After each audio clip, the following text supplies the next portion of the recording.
अनुराग शर्मा का नमस्कार। बोलती कहानियां कार्यक्रम में एक बार फिर आपका स्वागत है। आज आपकी सेवा में प्रस्तुत है मुंशी प्रेमचंद की कहानी बालक। गंगू को लोग ब्राह्मण कहते हैं। वो अपने को ब्राह्मण समझता भी है। मेरे सईस और सभी खिदमतगार मुझे दूर से सलाम करते हैं, लेकिन गंगू मुझे कभी सलाम नहीं करता। वो शायद मुझसे पालागन की आशा करता है। मेरा जूठा गिलास कभी हाथ से नहीं छूता, और न मेरी कभी इतनी हिम्मत हुई कि उससे पंखा झलने को कहूं। जब मैं पसीने से तर होता हूं और वहां कोई दूसरा आदमी नहीं होता, तो गंगू अपने आप पंखा उठा तो लेता है, लेकिन उसकी मुद्रा से यह भाव स्पष्ट प्रकट होता है जैसे वो मुझ पर कोई एहसान कर रहा हो, और मैं भी न जाने क्यों फौरन ही उसके हाथ से पंखा छीन लेता हूं। उग्र स्वभाव का मनुष्य है, किसी की बात नहीं सह सकता। ऐसे बहुत कम आदमी होंगे जिनसे उसकी मित्रता हो। मैंने उसे किसी से मिलते जुलते नहीं देखा। सईस और खिदमतगार के साथ बैठना शायद वो अपमानजनक समझता है। आश्चर्य ये है कि इस श्रेणी के मनुष्यों में जो भंग बूटी से प्रेम होता है, वो उसे बिल्कुल नहीं है, जो कि एक असाधारण गुण है। मैंने उसे कभी पूजा पाठ करते या नदी में स्नान करते तो देखा नहीं। बिल्कुल निरक्षर है, लेकिन फिर भी वह ब्राह्मण है और चाहता है कि दुनिया उसकी प्रतिष्ठा तथा सेवा करे। और क्यों ना चाहे, जब पुरखों की पैदा की हुई संपत्ति पर आज भी लोग अधिकार जमाए हुए हैं, वो भी उसी शान से मानो खुद पैदा किए हों। तो गंगू क्यों उस प्रतिष्ठा और सम्मान को त्याग दे जो उसके पुरखों ने संचय किया था? ये तो उसकी बपौती ही है। मेरा स्वभाव कुछ इस तरह का है कि मैं अपने नौकरों से बहुत कम बोलता हूँ। मैं चाहता हूँ कि जब तक मैं खुद ना बुलाऊं, कोई मेरे पास ना आए। मुझे ये अच्छा नहीं लगता कि जरा सी बात के लिए नौकरों को आवाज देता फिरूं। मुझे अपने हाथ से सुराही से पानी उड़ेल लेना, अपना लैंप जला लेना, अपने जूते पहन लेना या अलमारी से कोई किताब निकाल लेना, इससे कहीं ज्यादा सरल मालूम होता है कि हींगन और मैकू को पुकारूं। इससे मुझे अपनी स्वेच्छा और आत्मविश्वास का बोध होता है। नौकर भी मेरे स्वभाव से परिचित हो गए हैं और बिना जरूरत मेरे पास बहुत कम आते हैं। इसलिए एक दिन जब प्रातःकाल गंगू मेरे सामने आकर खड़ा हो गया, तो मुझे बुरा लगा। ये लोग जब आते हैं तो पेशगी हिसाब में कुछ मांगने के लिए या फिर किसी दूसरे नौकर की शिकायत करने के लिए आते हैं, और मुझे ये दोनों ही बातें अत्यंत अप्रिय हैं। मैं पहली तारीख को हर एक का वेतन चुका देता हूँ, और बीच में जब कोई कुछ मांगता है तो मुझे क्रोध आ जाता है। कौन दो दो चार चार रुपए का हिसाब करता फिरे? फिर जब किसी को महीने भर की पूरी मजूरी मिल गई, तो उसे हक क्या है कि 15 दिन में खर्च करके ऋण और पेशगी की शरण ले? और शिकायतों से तो मुझे घृणा है। मैं शिकायतों को या तो दुर्बलता का प्रमाण समझता हूं या ठकुर सुहाती की क्षुद्र चेष्टा। मैंने माथा सिकोड़कर कहा, क्या बात है? मैंने तो तुम्हें बुलाया नहीं। गंगू के तीखे अभिमानी मुख पर आज कुछ ऐसी नम्रता, कुछ ऐसी याचना, कुछ ऐसा संकोच था कि मैं चकित हो गया। ऐसा जान पड़ा वो कुछ जवाब देना चाहता है, लेकिन शब्द नहीं मिल रहे। मैंने जरा नम्र होकर कहा, आखिर क्या बात है? कहते क्यों नहीं? तुम जानते हो ये मेरे टहलने का समय है, मुझे देर हो रही है। गंगू ने निराशा भरे स्वर में कहा, तो आप हवा खाने जाएं, मैं फिर आ जाऊंगा। ये अवस्था और भी चिंताजनक थी। वो जानता है मुझे ज्यादा अवकाश नहीं है। इस जल्दी में तो वो एक क्षण में अपना वृत्तांत कह सुनाएगा, दूसरे अवसर पर तो ये दुष्ट घंटों रोएगा। मेरे लिखने पढ़ने को तो शायद वो कुछ काम समझता भी हो, लेकिन विचार को, जो मेरे लिए सबसे कठिन साधना है, वो मेरे विश्राम का समय समझता है। सो उसी वक्त आकर मेरे सिर पर सवार हो जाएगा। इसलिए मैंने निर्दयता से कहा, क्या कुछ पेशगी मांगने आए हो? मैं पेशगी नहीं देता। जी नहीं सरकार, मैंने तो कभी पेशगी नहीं मांगा। तो क्या किसी की शिकायत करना चाहते हो? मुझे शिकायतों से घृणा है। जी नहीं सरकार, मैंने तो कभी किसी की शिकायत नहीं की। गंगू ने अपना दिल मजबूत किया। उसकी आकृति से स्पष्ट था, मानो वो कोई छलांग मारने के लिए अपनी सारी शक्तियों को एकत्र कर रहा हो। वो लड़खड़ाती हुई आवाज में बोला, मुझे आप छुट्टी दे दें, मैं आपकी नौकरी अब कर ना सकूंगा। यह इस तरह का पहला प्रस्ताव था जो मेरे कानों में पड़ा। मेरे आत्माभिमान को चोट लगी। मैं जब अपने को मनुष्यता का पुतला समझता हूँ, अपने नौकरों को कटुवचन नहीं कहता, अपने स्वामित्व को यथासाध्य म्यान में रखने की चेष्टा करता हूँ, तब मैं इस प्रस्ताव पर विस्मित क्यों ना होता। कठोर स्वर में बोला, क्यों, क्या शिकायत है? आपने तो हुजूर जैसा अच्छा स्वभाव पाया है, वैसा क्या कोई पाएगा। लेकिन बात ऐसी आन पड़ी है कि अब मैं आपके यहाँ नहीं रह सकता। ऐसा ना हो कि पीछे से कोई बात हो जाए और आपकी बदनामी हो। मैं नहीं चाहता कि मेरी वजह से आपकी आबरू में बट्टा लगे। मेरे दिल में उलझन पैदा हुई। जिज्ञासा की अग्नि प्रचंड हो गई। आत्मसमर्पण के भाव से बरामदे में पड़ी हुई कुर्सी पर बैठकर बोला, तुम तो पहेलियां बुझा रहे हो। साफ साफ क्यों नहीं कहते क्या मामला है? गंगू ने बड़ी नम्रता से कहा, बात यह है कि वह स्त्री जो अभी विधवा आश्रम से निकाल दी गई है, वही गोमती देवी। वो चुप हो गया। मैंने अधीर होकर कहा, हाँ निकाल दी गई है, तो फिर तुम्हारी नौकरी का उससे क्या मतलब? गंगू ने जैसे अपने सिर का भारी बोझ जमीन पर पटक दिया। मैं उससे ब्याह करना चाहता हूँ बाबूजी। मैं विस्मय से उसका मुंह ताकने लगा। ये पुराने विचारों का ब्राह्मण, जिसे नई सभ्यता की हवा तक न लगी, उस कुल्टा से विवाह करने जा रहा है जिसे कोई भला आदमी अपने घर में कदम भी न रखने देगा। गोमती ने मोहल्ले के शांत वातावरण में हलचल पैदा कर दी थी। वह कई साल पहले विधवाश्रम में आई थी। 3 बार आश्रम के कर्मचारियों ने उसका विवाह कराया, पर हर बार वो महीने 15 दिन के बाद भाग आई। यहां तक कि आश्रम के मंत्री ने अब की बार उसे विधवा आश्रम से निकाल दिया। तब से वो इसी मोहल्ले में एक कोठरी लेकर रहती थी और सारे मोहल्ले के शोहदों के लिए मनोरंजन का केंद्र बनी हुई थी। मुझे गंगू की सरलता पर क्रोध भी आया और दया भी। इस गधे को सारी दुनिया में कोई स्त्री न मिलती थी जो इससे ब्याह करने जा रहा है। वो 3 बार 3 पतियों के पास से भाग आई, तो इसके पास कितने दिन रहेगी? अरे कोई गांठ का पूरा आदमी होता तो बात भी थी, शायद साल 6 महीने टिक जाती। ये तो निपट आंख का अंधा है।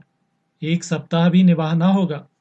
मैंने चेतावनी के भाव से पूछा, तुम्हें इस स्त्री की जीवन कथा मालूम है?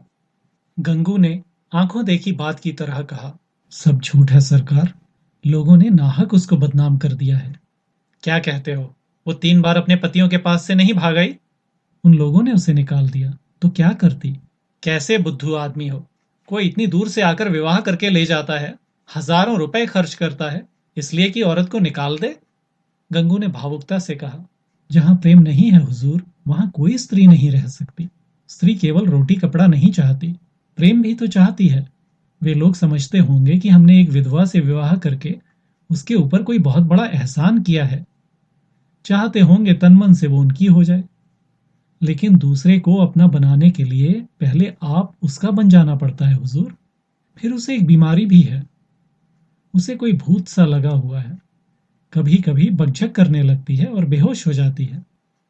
और तुम ऐसी स्त्री से विवाह करोगे? समझ लो जीवन कड़वा हो जाएगा। मैंने संदिग्ध भाव से सिर हिलाकर कहा। गंगू ने शहीदों के से आवेश से कहा, मैं तो समझता हूं मेरी जिंदगी बन जाएगी बाबूजी, आगे भगवान की मर्जी। मैंने जोर देकर पूछा, तो तुमने तय कर लिया है? हाँ हुजूर। तो मैं तुम्हारा इस्तीफा मंजूर करता हूं। मैं निरर्थक रूढ़ियों और व्यर्थ के बंधनों का दास नहीं हूं। लेकिन जो आदमी एक दुष्टा से विवाह करे, उसे अपने यहां रखना वास्तव में जटिल समस्या थी। आए दिन टंटे बखेड़े होंगे, नई नई उलझनें पैदा होंगी। कभी पुलिस दौड़कर आएगी, कभी मुकदमे खड़े होंगे। संभव है चोरी की वारदातें भी हों। इस दलदल से दूर रहना ही अच्छा। गंगू तो भूखे प्राणी की भांति रोटी का टुकड़ा देखकर उसकी ओर लपक रहा है। रोटी जूठी है, सूखी हुई है, खाने योग्य नहीं है, इसकी उसे परवाह नहीं। उसको विचार बुद्धि से काम लेना कठिन था, इसलिए मैंने उसे पृथक कर देने में ही अपनी कुशल समझी। 2-5 महीने गुजर गए। गंगू ने गोमती से विवाह कर लिया और उसी मोहल्ले में एक खपरेल का मकान लेकर रहने लगा। अब वो चाट का खोमचा लगाकर गुजर बसर करता था। मुझे जब कभी बाजार में मिल जाता तो मैं उसका कुशल क्षेम पूछ लेता। मुझे उसके जीवन से विशेष अनुराग हो गया था। यह एक सामाजिक प्रश्न की परीक्षा थी। सामाजिक ही नहीं, मनोवैज्ञानिक भी। मैं देखना चाहता था कि इसका परिणाम क्या होता है। गंगू मुझे सदैव प्रसन्न मुख ही दिखता। समृद्धि और निश्चिंतता के मुख पर जो एक तेज और स्वभाव में जो एक आत्मसम्मान होता है, वो मुझे वहां प्रत्यक्ष दिखाई देता था। रुपए 20 आने की रोज बिक्री हो जाती थी। उसमें लागत निकालकर 8-10 आने बच जाते थे। यही उसकी जीविका थी। किंतु इसमें किसी देवता का वरदान था, क्योंकि इस वर्ग के मनुष्यों में जो निर्लज्जता और विपन्नता पाई जाती है, उसका वहां चिन्ह तक न था। उसके मुख पर आत्मविश्वास और आनंद की झलक थी, जो चित्त की शांति से ही आ सकती है। लेकिन एक दिन मैंने सुना कि गोमती गंगू के घर से भाग गई है। कह नहीं सकता क्यों, मुझे इस खबर से विचित्र आनंद हुआ। मुझे गंगू के संतुष्ट और सुखी जीवन पर एक प्रकार की ईर्ष्या होती थी। मैं उसके विषय में किसी अनिष्ट की, किसी घातक अनर्थ की, किसी लज्जास्पद घटना की प्रतीक्षा करता था। इस घटना से ईर्ष्या को सांत्वना मिली।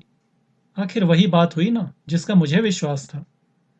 बच्चू को आखिर अपनी अदूरदर्शिता का दंड भोगना पड़ा। अब देखें बच्चा कैसे मुंह दिखाते हैं। अब आंखें खुलेंगी और मालूम होगा कि जो लोग उन्हें इस विवाह से रोक रहे थे वे ही उनके शुभचिंतक थे। उस वक्त तो ऐसा मालूम होता था मानो आपको कोई दुर्लभ पदार्थ मिला जा रहा हो, मानो मुक्ति का द्वार खुल गया हो। कितना कहा कि ये स्त्री विश्वास के योग्य नहीं है, कितनों को दगा दे चुकी है, तुम्हारे साथ भी दगा करेगी, लेकिन इन कानों पर जूं तक न रेंगी। अब मिलें तो जरा उनका मिजाज पूछूं, कहूं, क्यों महाराज, देवी जी का ये वरदान पाकर प्रसन्न हुए या नहीं? तुम तो कहते थे वो ऐसी है वैसी है, लोग केवल दुर्भावना के कारण दोष आरोपित करते हैं। अब बतलाओ किसकी भूल थी? और उसी दिन संयोगवश गंगू से बाजार में भेंट हो गई। घबराया हुआ था, बदहवास था, बिल्कुल खोया हुआ। मुझे देखते ही उसकी आंखों में आंसू भर आए, लज्जा से नहीं, व्यथा से। मेरे पास आकर बोला, बाबूजी, मेरे साथ विश्वासघात हुआ। मैंने कुटिल आनंद से सहानुभूति दिखाकर कहा, तुमसे तो मैंने पहले ही कह दिया था, लेकिन तुम माने ही नहीं। अब सब्र करो, इसके सिवाय क्या उपाय है? रुपए पैसे ले गई या कुछ छोड़ भी गई? गंगू ने छाती पर हाथ रखा। ऐसा जान पड़ता था मानो मेरे इस प्रश्न ने उसके हृदय को विदीर्ण कर दिया। अरे बाबूजी, ऐसा ना कहिए, उसने धेले की भी चीज नहीं छुई। अपना जो कुछ था वो भी छोड़ गई। न जाने मुझ में क्या बुराई देखी। मैं उसके योग्य न था, और क्या कहूं। वो पढ़ी लिखी है, मैं करिया अक्षर भैंस बराबर। मेरे साथ इतने दिन रही यही बहुत है। कुछ दिन और उसके साथ रह जाता तो आदमी बन जाता। आपसे उसका बखान कहां तक करूं हुजूर। औरों के लिए चाहे कुछ रही हो, मेरे लिए तो किसी देवता का आशीर्वाद थी। न जाने मुझसे ऐसी कौन सी खता हो गई, लेकिन कसम ले लीजिए, जो उसके मुख पर मैल तक आया हो। मेरी औकात ही क्या है बाबूजी, 10-12 आने का मजूर हूं, पर इसी में उसके हाथों इतनी बरकत थी कि कभी कमी न पड़ी। मुझे इन शब्दों से घोर निराशा हुई। मैं समझा था वो उसकी बेवफाई की कथा कहेगा और मैं उसकी अंध भक्ति पर सहानुभूति प्रकट करूंगा, लेकिन उस मूर्ख की आंखें अब तक खुली नहीं।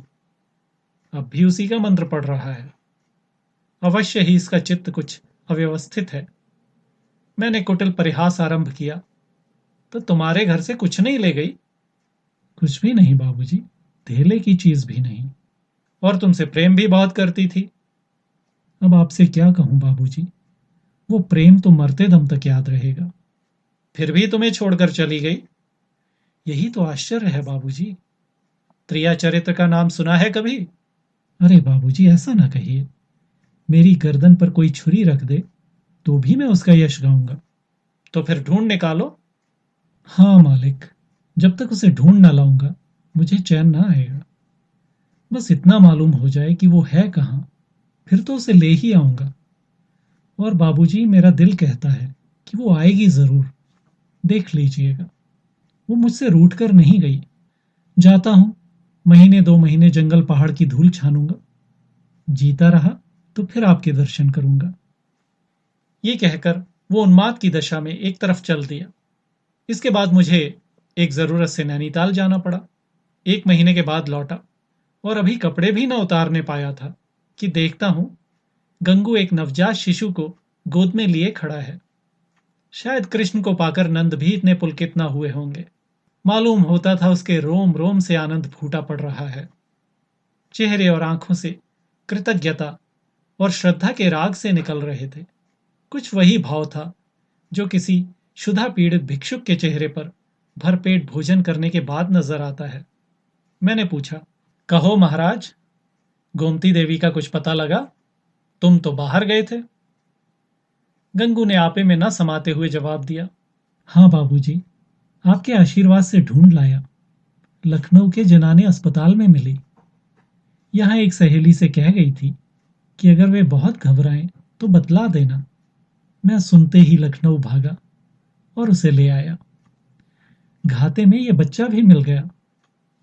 उसने बच्चे को उठाकर मेरी तरफ बढ़ाया, मानो कोई खिलाड़ी तमगा पाकर दिखा रहा हो। मैंने उपहास के भाव से पूछा, अच्छा, ये लड़का भी मिल गया? शायद इसीलिए यहां से भागी थी। है तो तुम्हारा ही लड़का? मेरा काहे का बाबूजी, भगवान का है। तो लखनऊ में पैदा हुआ? हाँ बाबूजी, अभी तो कुल 1 महीने का है। तुम्हारे ब्याह को कितने दिन हुए? ये 7वां महीना जा रहा है। तो शादी के 6 महीने पैदा हुआ? और क्या बाबूजी। फिर भी तुम्हारा लड़का है? हाँ जी। कैसी बेसिर पैर की बात कर रहे हो? मालूम नहीं वो मेरा आशय समझ रहा था या बन रहा था। उसी निष्कपट भाव से बोला, मरते मरते बची बाबूजी, नया जन्म हुआ है। 3 दिन 3 रात छटपटाती रही, कुछ ना पूछिए। मैंने अब जरा व्यंग्य भाव से कहा, लेकिन 6 महीने में लड़का होते आज ही सुना। ये चोट निशाने पर जा बैठी। मुस्कुराकर बोला, अच्छा ये बात, मुझे तो उसका ध्यान भी नहीं आया। इसी भय से तो गोमती भागी थी। मैंने कहा, गोमती, अगर तुम्हारा मन मुझसे नहीं मिलता तो तुम मुझे छोड़ दो, मैं अभी चला जाऊंगा और फिर कभी तुम्हारे पास ना आऊंगा। तुमको जब कुछ काम पड़े तो मुझे लिख भेजना, मैं भरसक तुम्हारी मदद करूंगा। मुझे तुमसे कुछ भी मलाल नहीं है। मेरी आंखों में तुम अब भी उतनी ही भली हो। अब भी मैं तुम्हें उतना ही चाहता हूं। नहीं, अब तो मैं तुम्हें और ज्यादा चाहता हूं। लेकिन अगर तुम्हारा मन मुझसे फिर नहीं गया है तो मेरे साथ चलो। गंगू जीते जी तुमसे बेवफाई नहीं करेगा। मैंने तुमसे इसलिए विवाह नहीं किया कि तुम देवी हो, बल्कि इसलिए किया क्योंकि मैं तुम्हें चाहता हूं और सोचता था कि तुम भी मुझे चाहती हो। ये बच्चा मेरा बच्चा है, मेरा अपना बच्चा है। मैंने एक बोया हुआ खेत लिया तो क्या उसकी फसल को इसलिए छोड़ दूं कि किसी और ने बोया तो? यह कहकर उसने जोर से ठट्ठा मारा। मेरी आंखें सजल हो गईं। न जाने वो कौन सी शक्ति थी जिसने मेरी मनोगत घृणा को दबाकर मेरे हाथों को बढ़ा दिया। मैंने उस निष्कलंक बालक को गोद में ले लिया और इतने प्यार से उसका चुंबन लिया कि शायद अपने बच्चों का भी ना लिया होगा। गंगू बोला, बाबूजी, आप बड़े सज्जन हैं। मैं गोमती से बार बार आपका बखान किया करता हूँ। कहता हूँ, चल एक बार उनके दर्शन करा, लेकिन मारे लाज के आती ही नहीं। मैं और सज्जन? अपनी सज्जनता का पर्दा आज मेरी आंखों से हटा। मैंने भक्ति से डूबे हुए स्वर में कहा, नहीं जी, मेरे जैसे कलुषित मनुष्य के पास वो क्यों आएगी? चलो, मैं ही उनके दर्शन करने चलता हूं। तुम मुझे सज्जन समझते हो। मैं ऊपर से सज्जन हूं, पर दिल का कमीना हूं। असली सज्जनता तो तुम में है। और ये बालक वह फूल है जिससे तुम्हारी सज्जनता की महक निकल रही है। मैं बच्चे को छाती से लगाए गंगू के साथ चल पड़ा।